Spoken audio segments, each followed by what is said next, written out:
But eventually we realized that customers wanted more. You learn from the feedback, positive or negative. The box is branded, it's wrapped so nicely, and just the experience of seeing all those snacks in that box, it's a lot of fun. Maybe we were too nice, but I guess this is sort of how we started to grow our offering there, just by listening to our customers.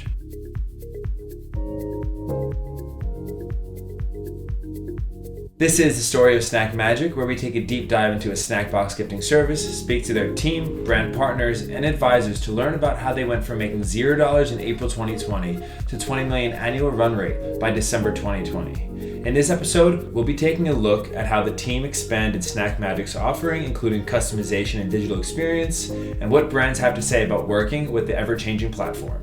We launched with something that was very borrowed from Stadium. We kind of assumed that this is what the customers needed, a form to start the order and then an experience to pick their snacks and then check out. But eventually we realized that customers wanted more. Yeah, so I think we just tried to really understand our customer personas. So figuring out who are these people and why are they using SnackMagic, and what do they care about, right? What is gonna make them look good? So from sales conversations, from talking to Shauna, Jordan, the rest of the team, we realized that our product could evolve in so many ways, right? And that's when we brought in swag, digital customization, branding of the boxes, and even an international offering. So I will say when it comes to the evolution of the product, a lot of it has been guided from customer talks and requests that they even had, without them realizing that they were building a roadmap for us. So I think this is how a lot of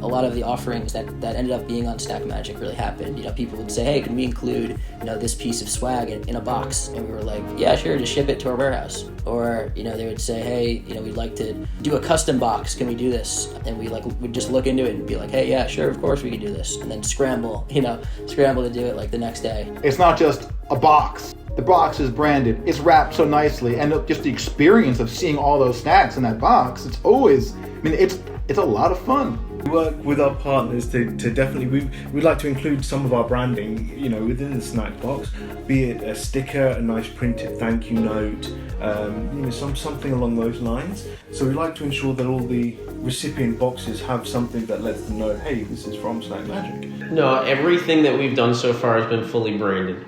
Well, so, that's another way that we feel swag is going to take off, is that we've been integrating it more and more into our website. So I think we realized with an event organizer, for example, everything is going to look really good and be presentable and show off the brand. So we're able to, provide an experience where we can add in swag, for example, or add in a customized sticker, on the exterior or the digital branded experience. So yeah, on the digital product side, the swag side, it was interesting because it's something that I think it started with a customer request. It was like, hey, can we add this thing for inside each of the boxes? And of course, we were like, oh yeah, sure, we can do that. Digital branding experience, for example, they were saying hey, this side of the screen looks cool. Can we put our logo there? And then we'd be like, sure. And then just try to figure it out on the spot. So, and I don't know if you realized already, but we are the type of people that now are saying yes right away, and then we figure out how to do it because there's always a way. These were all things that once we started to learn and understand, what they care about, an event organizer, for example, we could start to add into the product offering, and we could charge for it. Since we knew there was a lot of demand for it and people were asking for these things, we could sort of charge and add layers to the cake there. In terms of how we validate our offering is really some careful forethought, a little bit of research or a lot of research, and then feedback. Send it out, see what happens. If you think it's going to be good, and then you learn from the feedback, positive or negative. Basically, our roadmap was guided by the things that we were hearing, or even testing out, right? And kind of saying, oh yes, we will add swag in your box. Then how do we add that into the digital product experience, right? So a lot of it has kind of listening, figuring out things, testing out things, seeing what works, building them out, right? Or enhancing them out, and then rinse and repeat with other new features that come out. Maybe we were too nice, but I guess this is sort of how we started to grow our offering there, just by listening to our customers. We feel like our mission at the beginning is still our mission now. And I think the companies that can withstand, can do that, can set out with the same mission and carry that through, are the ones that like we all gravitate towards. And like for us, our mission was always to make the best tasting product using the best organic ingredients we could possibly source. We're really trying to gather an idea of what this product is and who it should be marketed to and who it should be sold to.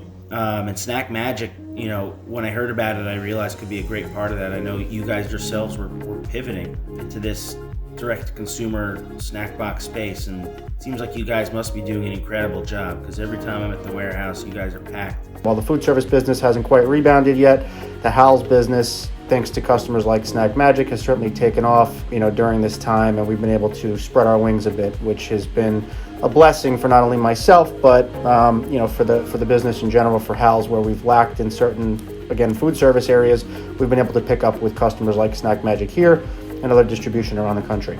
The main things I love is, one, I can deliver product to them, and I can do that myself. I can just drop it at the warehouse in Queens. I can ship it from our co-packer directly, and it just goes into their warehouse, into their system, and it gets moved. And I would say, of all the encouraging data points, my partnership with you guys is easily at the top of the list. I think one thing is us focusing on our digital platform, digital sales, SnackMagic being extremely important to us, and figuring out how we can, grow our business, share our product with more people. And I think partially, like, we do have some new things coming out. I mentioned the vanilla oat milk latte, so we want to get that on SnackMagic. I'm bullish. I think it's going to be our top seller. What I very much like is the fact that basically I have a capacity as a brand. So it's not set up like, SnackMagic is placing orders with me. It's very much, it's almost reverse. They're moving enough product where it's set up where I basically have a capacity, and I can go into that dashboard and see it and say, hey, all right, this is out. This is how many's left of this. This is what's happening here. This is how many days are estimated based on sales volume that your product's going to last. But to just jump into a new account like SnackMagic and have the volume come out of it like it's been doing, you don't really get to see that too often. There's not many retailers that you'll see, that will do that kind of volume that quickly. It very simplifies the projection, right? And so I can look at that, and then I can restock, and I just tell them what I'm sending them based on my capacity. So I get to choose how much and of what SKU I want to put back in. Well, one of our, and SnackMagic is so amazing, especially like as this new future is happening where you can kind of put together your own carts and shop from home and your computer, and you can try different things out as you're saying, just try a little out, try a can out, try something new, as you're getting like 8 awesome things, and all vouched for by the SnackMagic team, which makes you feel comfortable that you can just like blindly pick anything. And so it's been amazing to just continue restocking, but also kind of communicate in a way with them, their team, to say, hey, this is happening for us. I try to provide feedback when and where I can, and it moves quick, right? So there's no major hurdles throughout the process, which for a brand where we are, an emerging brand, and looking kind of where the world is, it's a great solution. In this episode, we learned about the expansion on both the digital side and the physical side. In next week's episode, we'll take a deep dive into the international business. See you then.